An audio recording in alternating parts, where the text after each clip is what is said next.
திருமணம் செய்ய என்ன நிச்சயம் பண்ணுகிறது?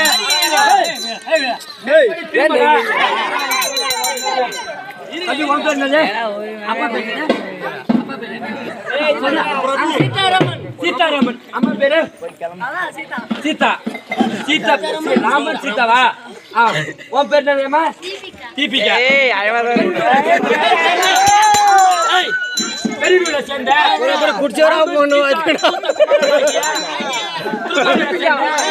அதே தாயாட்டு குடும்பத்தை சேர்ந்த குருசாமி பவித்ரா என்ற பெண்ணுக்கும் திருமணம் செய்யப்படுகிறது. மேற்படி திருமணம் நடைபெறுகிறது. திருமணம் நடந்தது இல்லாம வந்து ஃபர்ஸ்ட் நைட் நடக்கிறது. சோர்லாம் போட மாட்டீங்க.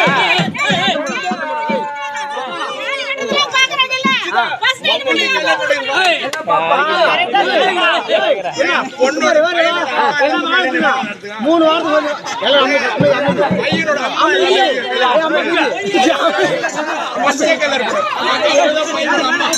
அவங்க விடாத கூப்பிட்டு